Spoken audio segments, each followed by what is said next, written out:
आज आप आए, मेरे जन्मदिन की बधाई देने आए आप।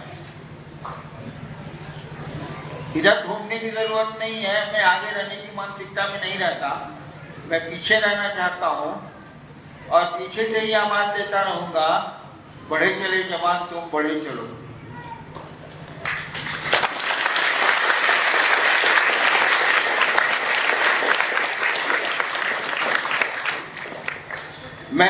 मैंने शिव शिष्यता में भी कहा है कि जो लोग पुराने हो गए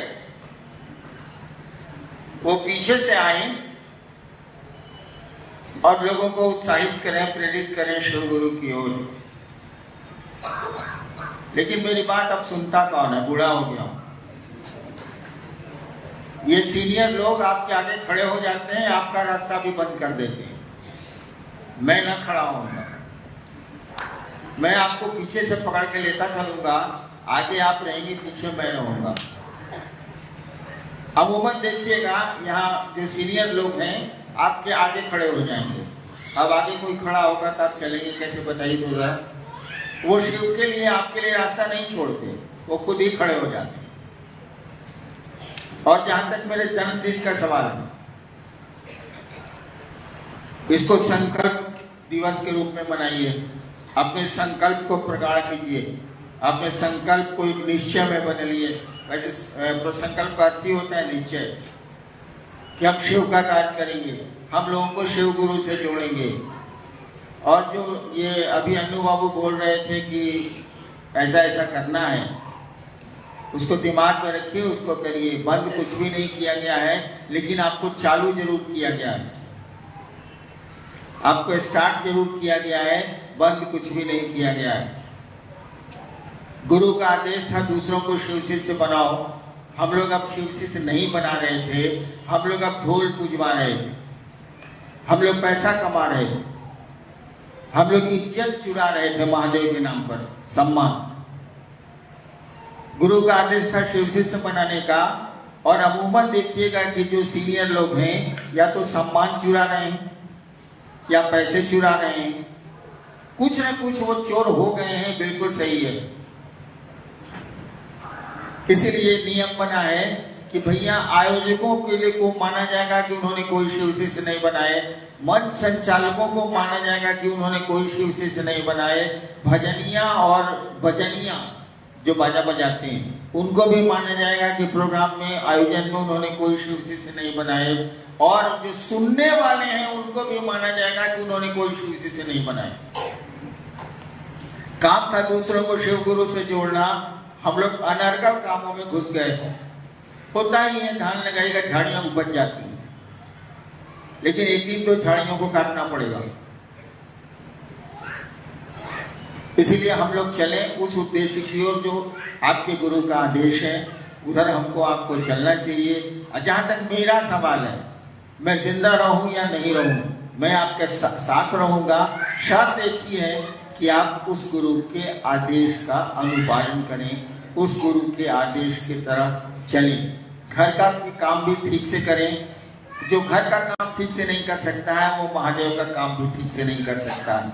मैंने कहा था जो खुद का काम नहीं कर सकता है वह खुदा का भी काम नहीं कर सकता है। इसीलिए घर के प्रति भी सचेत होइए। घर को कभी मसान मत बनाइए। श्मशान और घर में अंतर होता है। मैं बहुत वर्षों तक श्मशान में रहा हूँ। घर को मसान मत बनाइए, घर को घर रहने दीजिए, खूबसूरत रहने दीजिए, और उसके साथ साथ शिव का कार्य करिए, अपने गुरु का कार्य करिए। और ये जो झाड़ियां उग गई हैं, धीरे धीरे हम लोग उसको काटने की कोशिश कर रहे हैं कि सही फसल सामने आए।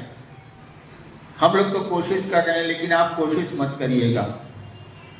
एक आदमी से पूछेगा तो बोलेगा कि हाँ हम शिव शिष्य नहीं बनाए, एक आदमी से पूछेगा वो बोलेगा कि हम शिव शिष्य बनाए हैं, एक आदमी से पूछेगा तीसरे से वो कहेगा हम कोशिश कर रहे हैं। ये सारे कुछ नहीं कर रहे हैं। जो बोलते हैं कि हम कोशिश कर रहे हैं वो कुछ नहीं करते हैं, वो झूठ बोलते हैं। नहीं बनाया वो भी सच बोल रहा है, जिसने बनाया वो भी सच बोल रहा है। और जो बोलता है कि हम कोशिश कर रहे हैं, समझिए सारा बहुत बड़ा कमीना है। आध्यात्म के क्षेत्र में सारा कोशिश तो कितना साल से कर रहा है, एक आदमी से आपने कहा कि धान लगाओ खेत में, वो कह रहा है कोशिश कर रहे हैं, आप फसल देख रहे हैं कि अभी खेत काढ़े है, कौन कोशिश हो रही है भाई? इसीलिए कोशिश नहीं करनी है, काम करना है। सोचना नहीं है, काम करना है। सोचने के लिए तो तय ही है कि क्या करना है, लोगों को शिव गुरु से जोड़ना। आप आगे चले, मैं आपके पीछे हूं, हमेशा रहूंगा, लेकिन आगे नहीं खड़ा होऊंगा, क्योंकि आपका रास्ता बहुत लंबा है, मंजिल बहुत दूर है। शिव आपकी गंतव्य है, शिव आपकी मंजिल है, आपको शिव के पास जाना है। कोई आदमी आपके आगे खड़ा हो जाएगा, वो कितना हो सीनियर का नहीं हो, मैं ही खुद क्यों नहीं हूँ, आपका रास्ता बंद हो जाएगा। किसी को अधिकार नहीं है कि एक शिव शिष्य और उसके गुरु शिव के बीच में अपने को खड़ा कर ले। हम लोगों की बड़ी बुरी आदत है कि हम लोग खड़ा कर लेते हैं अपने को। और अमूमन सारे सीनियर्स की ये बीमारी है, जिसको सीनियर आप कहते हैं। इस कागज में तो सीनियर की व्याख्या की गई है जिसका 3 साल हो गया। बीमारी है कि वो आप पर हुकूमत करते हैं, आपकी समीक्षा करते हैं, आपको सहयोग नहीं देते, मदद नहीं करते। उनकी हुकूमत चलती है, हुकूमत को बंद होना चाहिए। और कम से कम आप आध्यात्मिक पुरुष हैं, आपको एक शिष्य और एक गुरु के बीच में खड़ा नहीं होना चाहिए। आप पीछे से मदद कर दीजिए, बगल से मदद कर दीजिए उसकी, अगर कर सकते हैं तो, और उसको आगे बढ़ने। चलिए, आप लोगों ने मेरे जन्मदिन पर यहाँ आकर धन्यवाद दिया, बधाइयाँ दी। मैं आपको धन्यवाद दूं क्या? मुझको थोड़ा खराब लग रहा। अपनों को धन्यवाद दिया नहीं जाता। चलिए, मैं आपको साधुवाद देता हूं और अपने गुरु शिव से ये कामना करता हूं कि वो आपके जीवन को सुखद बनाए, सुंदर बनाए और शिवमय बनाए। कोशिश जारी रहेगी, हम लोग अब करेंगे। अब हम लोग कोशिश नहीं करेंगे, अब हम लोग करेंगे। प्रणाम।